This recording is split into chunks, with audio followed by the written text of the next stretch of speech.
In a podcast land where thoughts collide, Brian and Craig will be your guide. No topic too small, no tale too tall. Tune in, laugh out, you'll have a ball. From mysteries deep to light-hearted jokes in a poker rhythm where laughter invokes. Untitled is their name, the fun untamed. Each episode a ride, this shows their claim. Untitled, Brian and Craig, get ready for a twist and a leg shake. In a quirky world where anything goes, join the ride as the madness flows.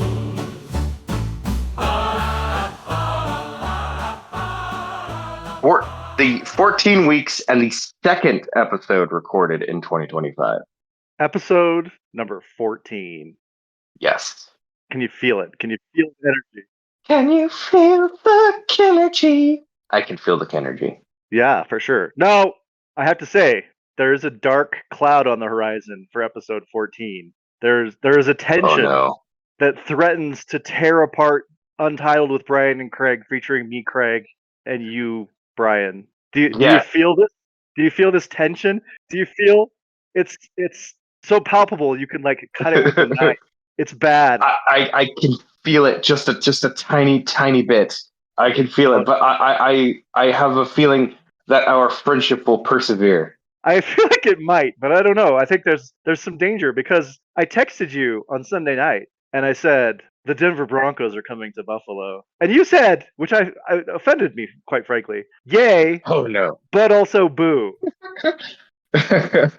Yes, and I think I followed it up with "Go Bills" is what I think I followed it up with.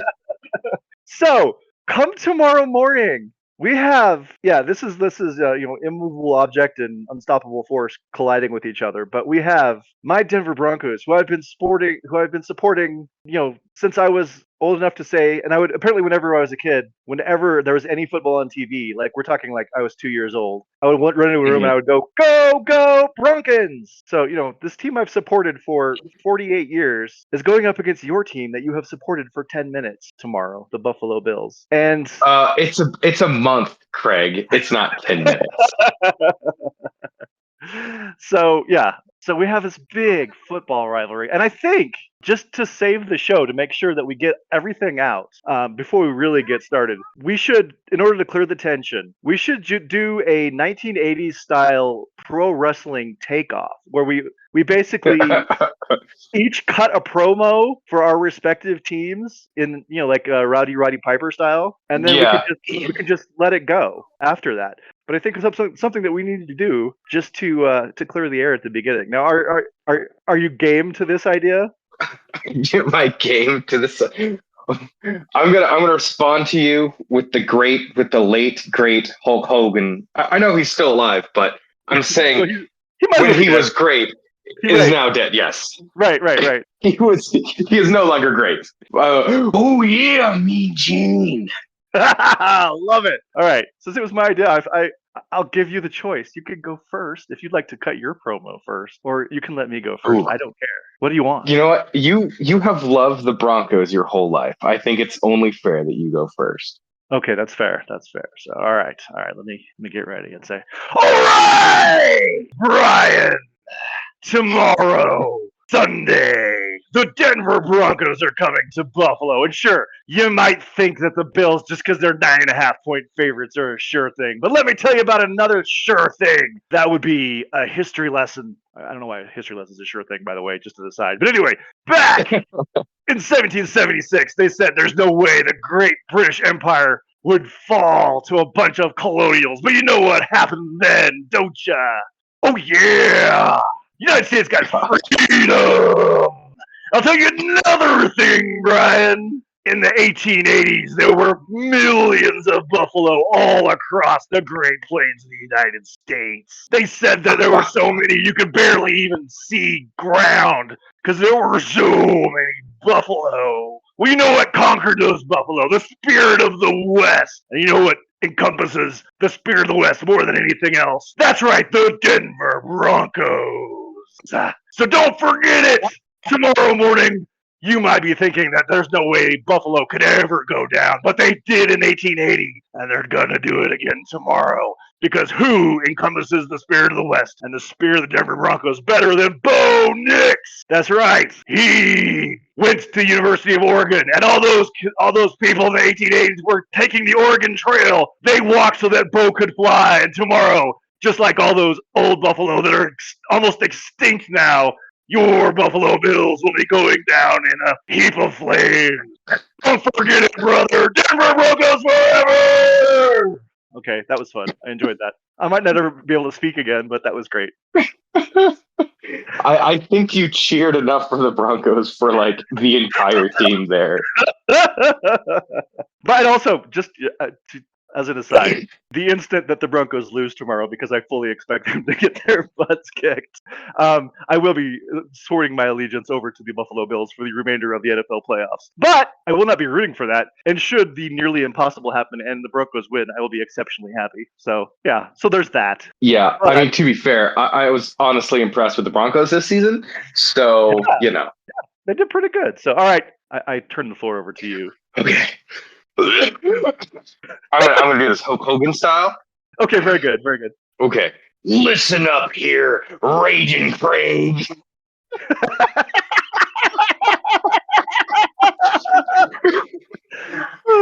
Come Sunday morning, the Broncos are going to be facing the Buffalo Bills. And do you know what can't move a Buffalo? A Bronco. They're too small, brother. When the Broncos and the Bills collide, it's like the mega powers. They're gonna crack a hole open into the earth, and everyone at Highmark Stadium is gonna fall in. It somehow became Macho Man Randy Savage, but yeah, you did. That's all right. We'll just go with it. We all become Randy Savage eventually. And when all the fans are swallowed up, only one man will be standing left on the field. And that's Josh Allen. And he's going to throw that football up into the ionosphere. And when it comes back down, it will bring with the Bills Super Bowl glory. I didn't see the ionosphere coming. That was great. Oh God, I'm tearing. I'm tearing up and I'm wheezing right now. Hold on. Let me get hydrated and spit one more at you. That's right. Yeah, you got a little bit more to go. That's fine. I'm here for it. This is fantastic. So when the Broncos and the Bills collide at Highmark, there will be only one victor, and it will be from. Jeez, I lost my train of thought. No. And it will be from the annals of history, alternate history, when the buffalo roamed and never stopped roaming, brother. They will wash over the town of Denver. It will no longer be the Denver Broncos. It'll be the Denver Buffaloes. All right, that's all I got. Very good. Very good. Oh. And I gotta say, Josh Allen throwing a football up into the ionosphere was.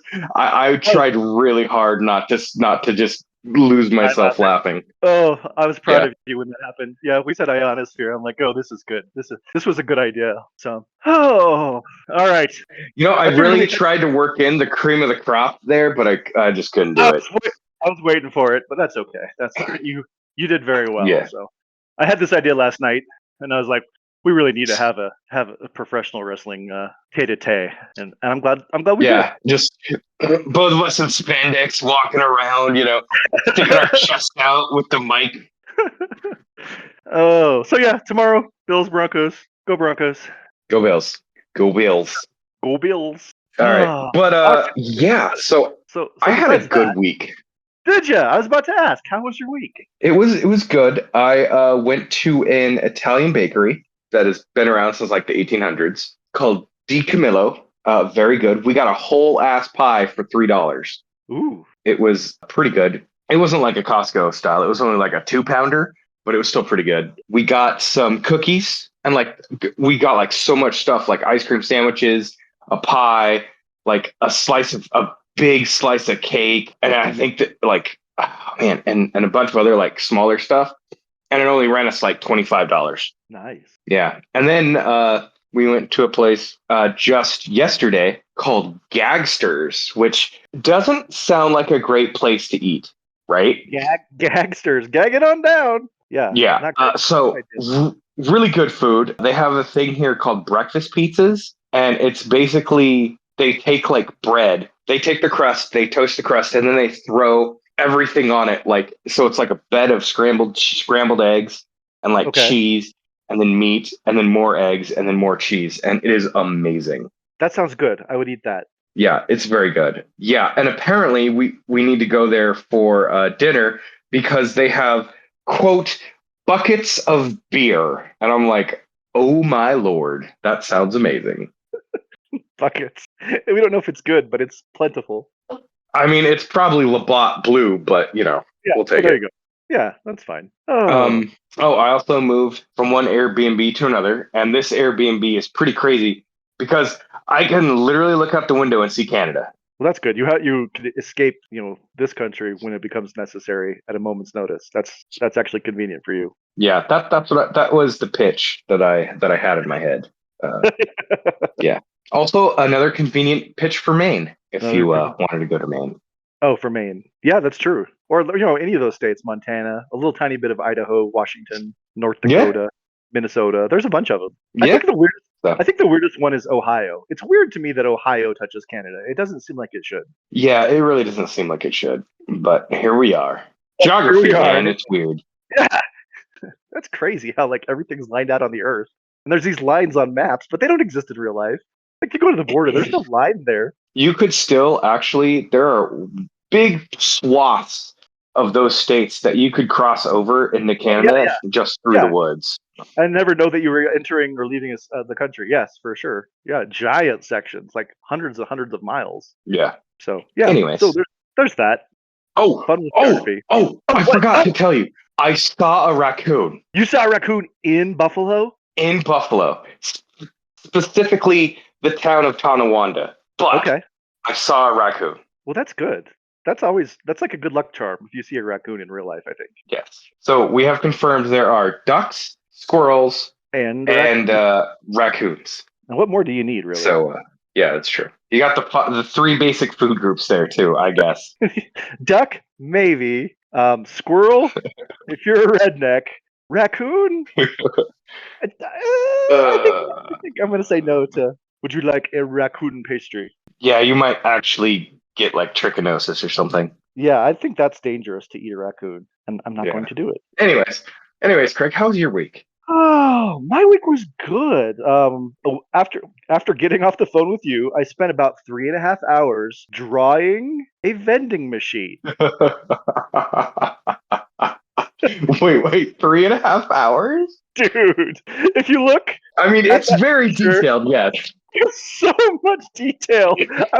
I was watching TV and I just had the iPad out and I just kept putting more detail in and putting more snacks and lining everything up, and like it's stupid how much detail is in this. For those who don't know, last week, if you've listened to last week's show, you do know one of our movie pitches was a man who turns into a vending machine, but also a man who becomes an action hero. And I was just drawing Yes. that man. But first I had to draw a vending machine. And it turns out it takes a really long time to draw a vending machine properly, because you have to draw each individual snack with all of its individual colors, and then draw the racks that they sit upon, and line everything up, and then like color in all of the details of like the Doritos bags and the snowballs and the candy bars. And did I need to go into this much detail for this? No, definitely not. No.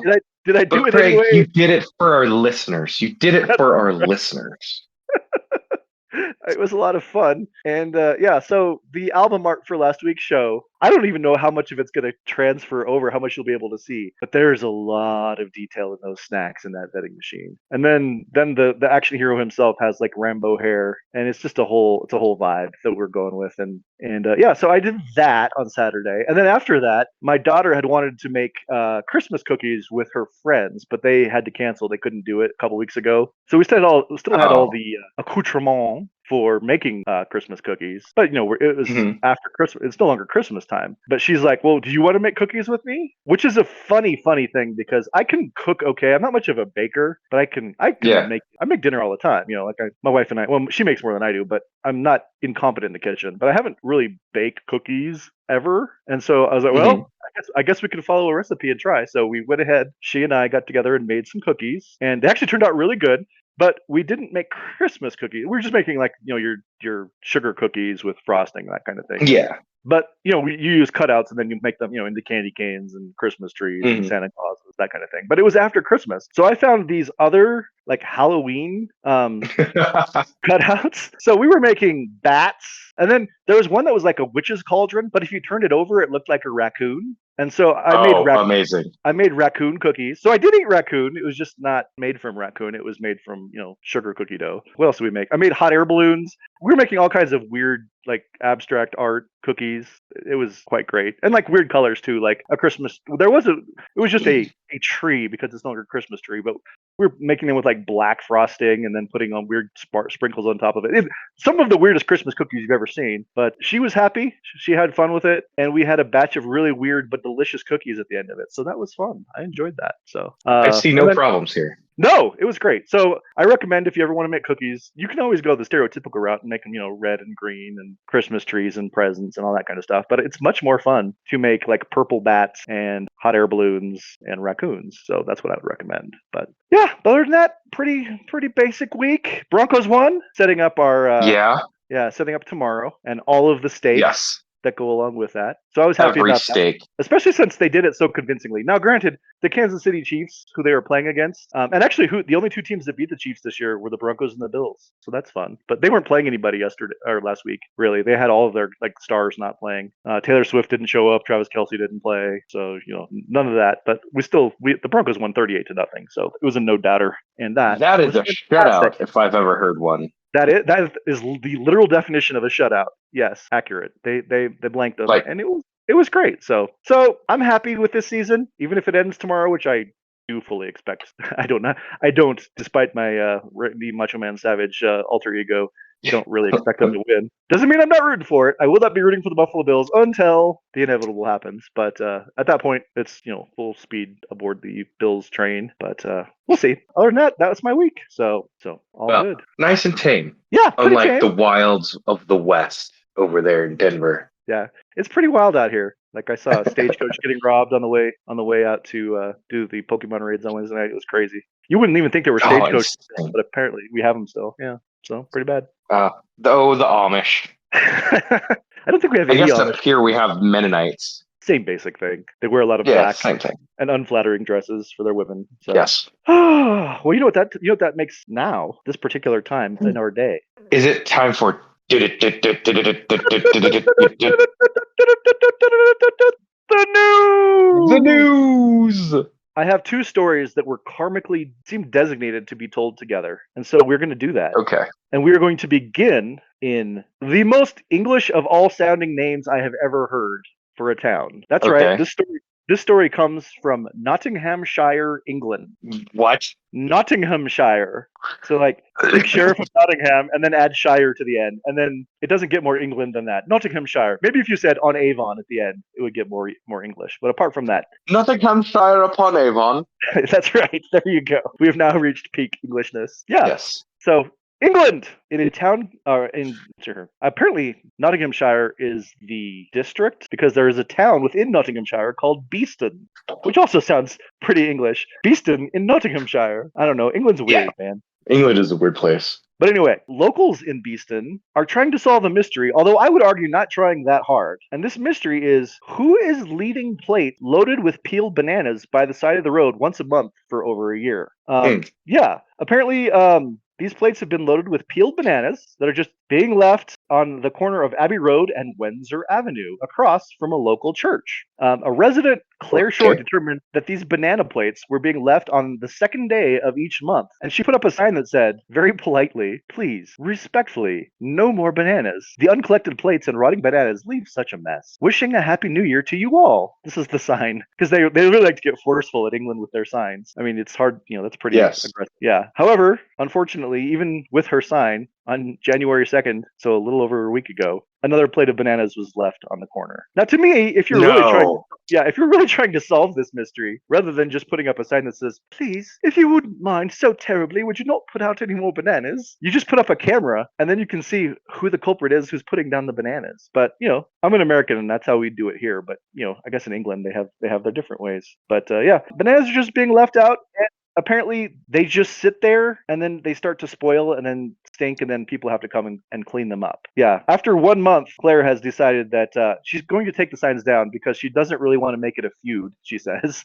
because that sign was very feudy. She's like, I don't want it to become a big thing. She's like, I think it's a special thing for someone and I wish them well, but if they could come back and clean up the mess a few days later, that would be lovely. So yeah, people are just, or a person is just putting down a plate of bananas outside of a church every month on the 2nd of the month in Nottinghamshire. And that's just kind of weird. And no one knows why. Like, some people are speculating that it could be like a religious offering because it's across the street from a church. I've never heard of this before. It doesn't make a ton of sense, but some people think it's just for the local wildlife, although I don't know that bananas are a big thing for most English native wildlife, but hey, I don't know. But yeah, Nottinghamshire, England, the mystery of the peeled bananas. That's like all those pots of spaghetti that were found in like Jersey. Did you hear about that?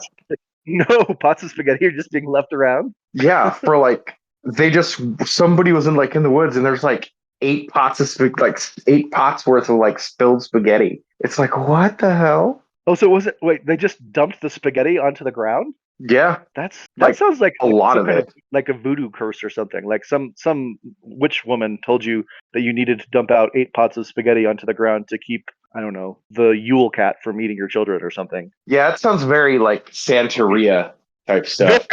Yeah. Although there's no sacrifice because spaghetti isn't that like an animal. Right. But yeah, that's weird. No, I hadn't heard about that, but that is interesting. So, well, that brings us to our second news story, and I think these two news stories need to get together because I think they could solve each other's problems pretty easily. This news story comes to us from about 40 miles south of St. Louis, Missouri, just off Highway 21. And police and sheriff's deputies, they were called to the scene because there was a tutu wearing spider monkey wandering loose. Okay. Yeah, they arrived to the scene to find a spider monkey just walking around wearing a tutu. They didn't entirely know what to do. Wildlife officials are not trained in how to deal with spider monkeys in St. Louis, Missouri. So they just kind of came and tried to surround the monkey and very kindly and gently coaxed the monkey to get close to them. And one of the public safety inspectors actually had the monkey come right up to him and kind of like grab his leg and kind of hug on his leg a little bit. That's kind of cute. That's kind of nice. So they kind of like just petted him and calmed him down. And then they figured out who the monkey belonged to. They were able to get him into their car and they just took him back home. But I'm thinking, well, all right. I'm thinking that maybe the guy in Nottinghamshire is just actually supposed to be doing this in St. Louis and putting out the bananas, and then the monkey would have sustenance and it all kind of would just work together. That might actually be the way to go. It's so crazy it just might work. Anyway, I'm Craig, and that is the news? I don't know. Question mark?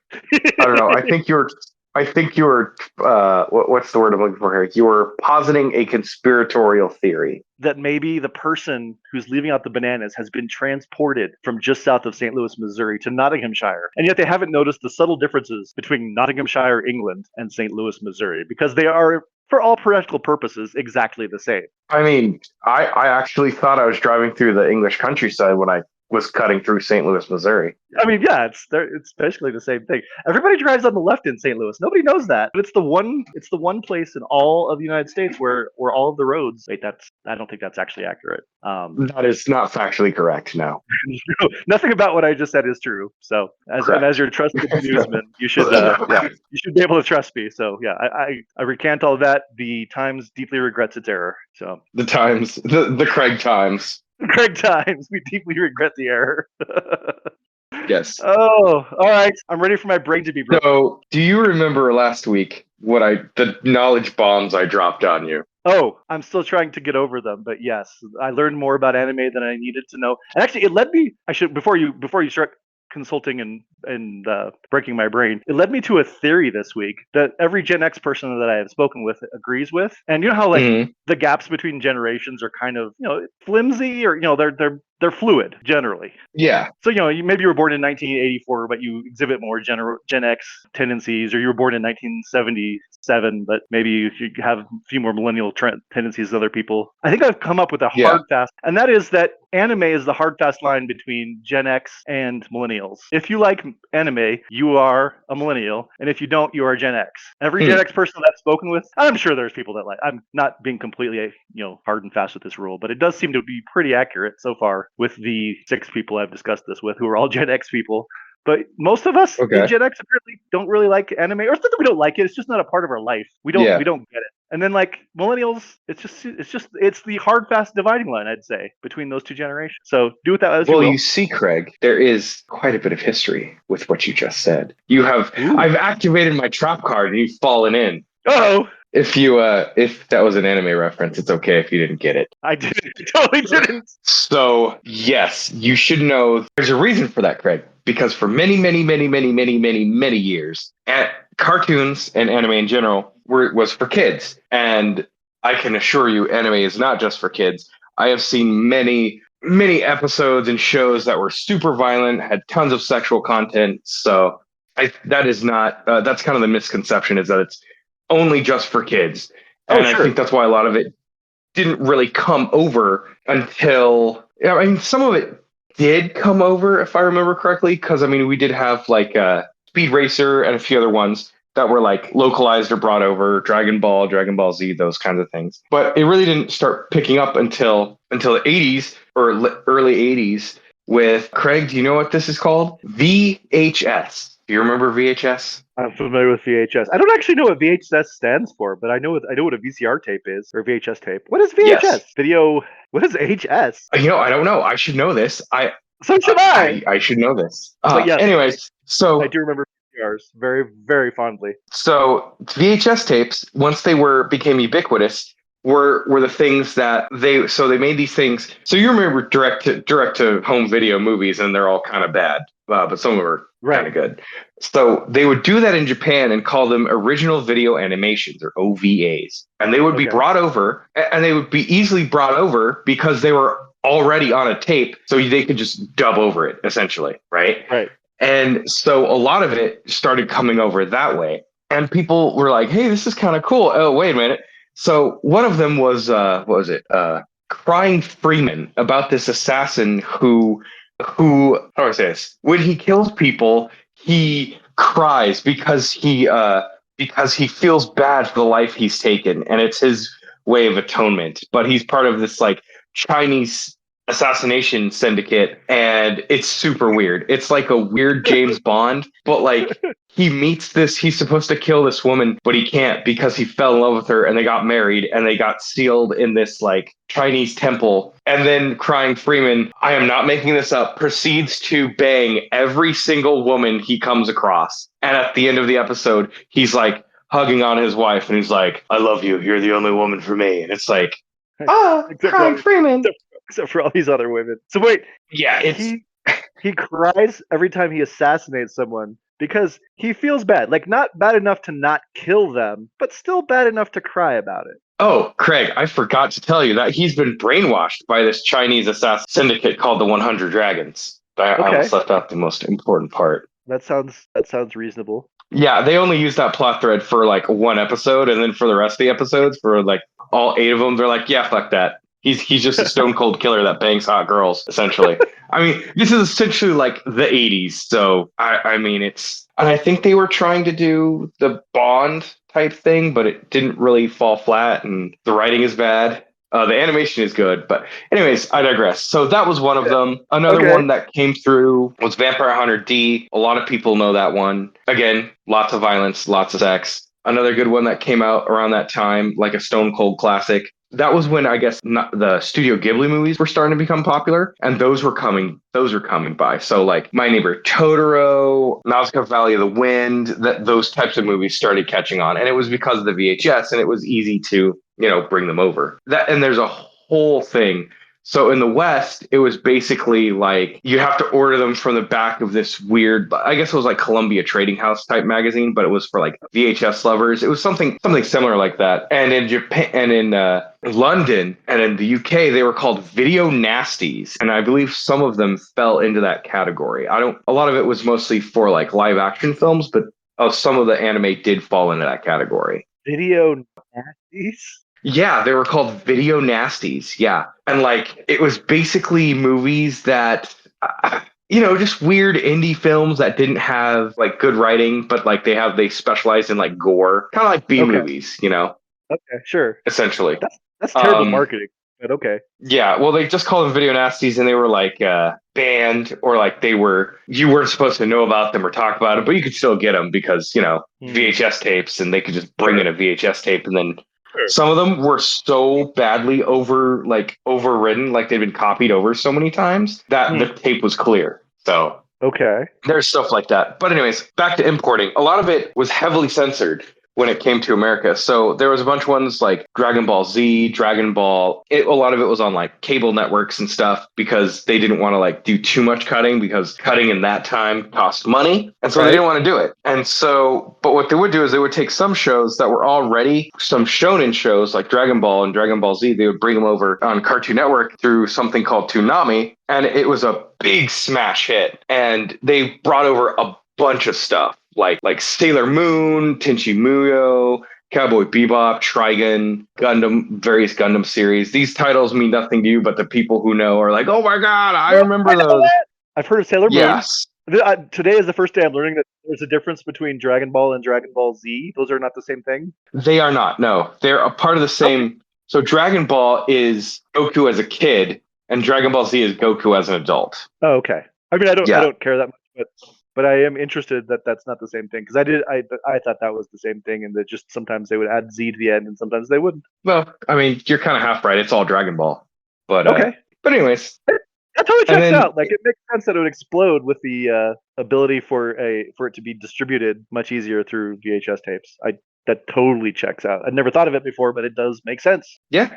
And that's kind of how that went. And it did gangbusters in Japan too, obviously. That was a huge thing. And so a lot of them now are actually being they're remastering them in like Blu-ray, which I am buying up some of them because I remember some of them as a kid when I should have watched them. And my mom was like, I shouldn't have showed you that. And I'm like, too late, Ma.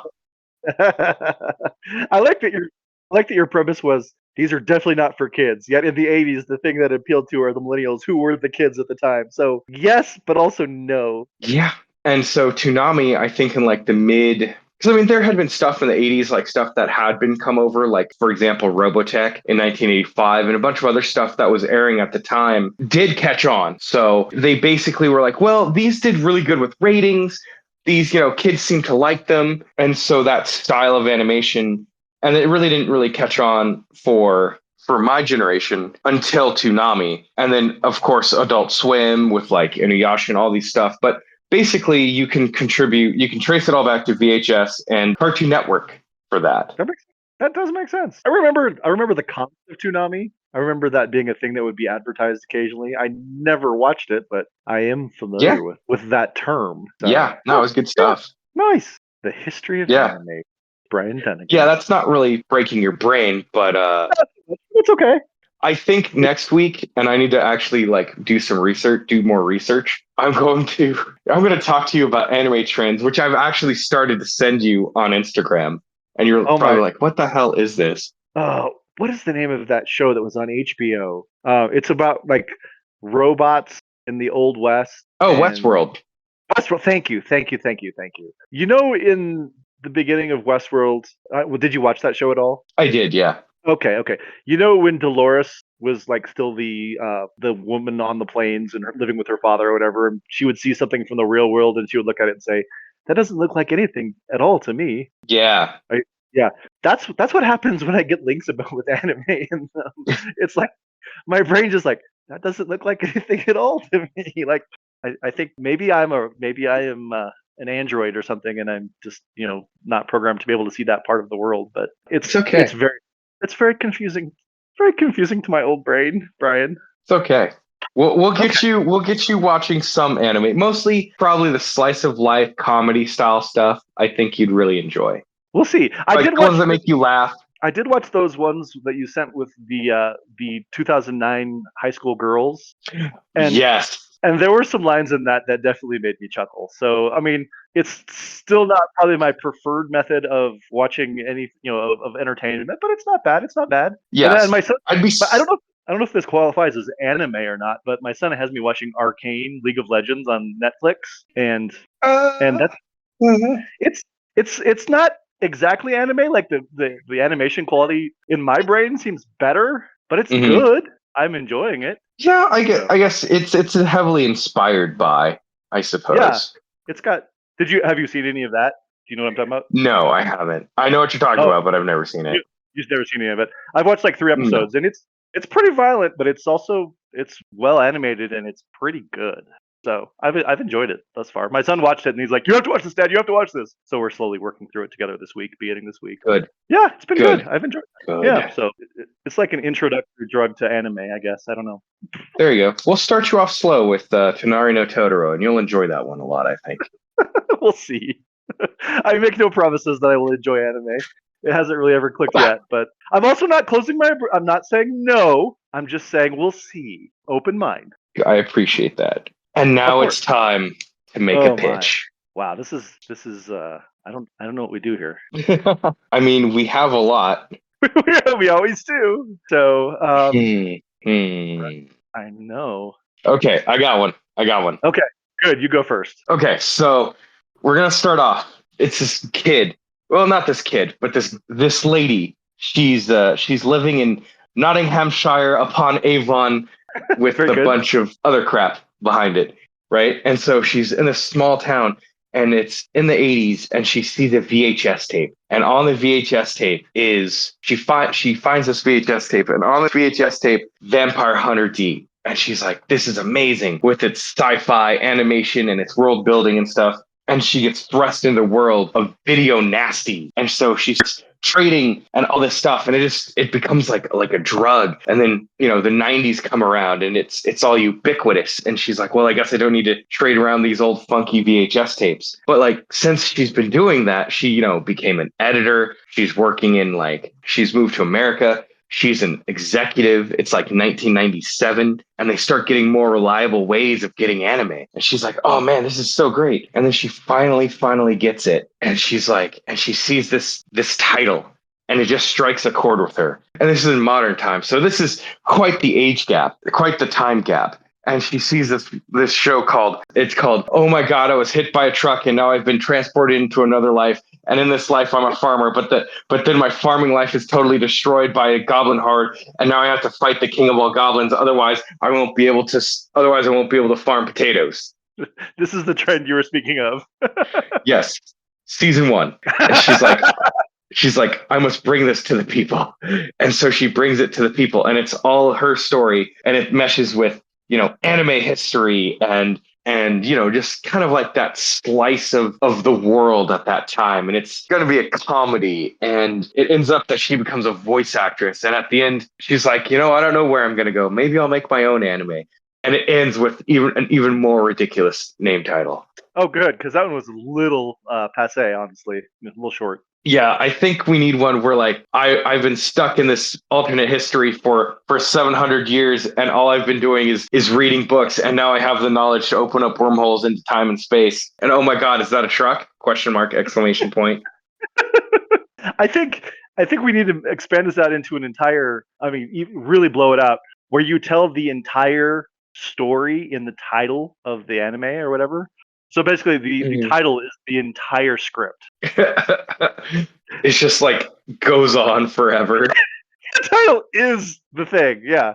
And then I don't know how you would refer to them. Yeah, there is no title. Untitled. There you go, Untitled. The title is the entire thing. It's kind of like you could say Untitled because the title is too long. Untitled because the title is the entire thing. Yeah. I don't know. That's something. I interrupted your movie pitch. I apologize. No, it sounds kind of done. I was trying to work in wrestling and the Buffalo Bills, but I just couldn't do it. Okay, well, where you failed, I will begin. Stephen King's The Stand, how there's forces of good and evil amassing. Yeah. My movie's going to have that basic premise where there's forces of good and forces of evil. And just like in the Stand, the forces of good all come to Colorado. Now, not to Boulder this time. They're going to come to Denver, of course. And then the forces of evil all unite in Buffalo, New York, of course. Yeah. And Buffalo's evil. It is known. That's right. That's right. Well, it's just a place, the forces of evil are trying to make sure that the Buffalo Bills are victorious tomorrow. And the forces of good, are not. And the way that they do this, each of them have their own avatar. The forces of good have spider monkeys, and the forces of evil have plates of bananas. And so, so the way that the evil prevails is if bananas are left to spoil somewhere in the world. And the way that the forces of good prevail is if they're able to get their spider monkeys to all the locations where bananas are failing or are starting to spoil, so that the bananas can be consumed. Because if all the bananas are consumed, then the Denver Broncos will be victorious. But if a plate escapes somehow and a spider monkey doesn't eat it, then the Buffalo Bills may win. And so it's a tale as old as time about spider monkeys trying to eat all the bananas so that a certain football team could win. It's cliche, I know. I was just about to say. I was going to say I've seen this movie before. I mean, it's a tale as old as time, really. But yeah, and so it just follows plates of bananas and spider monkeys throughout the world and throughout the universe, throughout time and space, really, trying to make sure that the right team wins in the wild card round of the playoffs in 2025. Yes, because if not, it will shatter the fabric of the universe. No, it'll just shatter the fabric of the Denver Broncos fans' hopes, which. The stakes aren't very high, honestly, if we're being truthful, but it matters to me. So yeah, so I guess we will only find out the true nature of what happens after the game tomorrow. So I guess so. It's a very weird movie plot, but it is a very weird movie plot. It's like a movie plot where the good guys and the bad guys aren't really made clear, and the plot is just kind of out there. Doesn't totally make sense. And also, everyone listening to this already knows, if they care at all about football, who won the game, because this will not be posted until long after the Denver Broncos defeat the Buffalo Bills, or don't. Correct. Or don't. But for you and I here today, it still remains a mystery. So it's one of those things where it's only a mystery for the people talking about it, and everyone else really knows how the movie ends already. So yeah, I don't know how that movie ever gets made or actually ever makes sense, but that's my movie pitch for this week. Well, you know how it will make sense is if you find a box of Q-tips. That would totally help make sense. And then you'd have to flip that box over maybe and read the back of it. I think you should. I think that's what we'll do. I think you should always read the back of the Q-tip box. I think you should too. Untitled with Brian and Craig is produced and edited by me, Brian Dunnigan. It is also hosted by me, Brian Dunnigan, as well as Craig Dodge. Opening and ending themes are created by AI, so nobody has a license to those.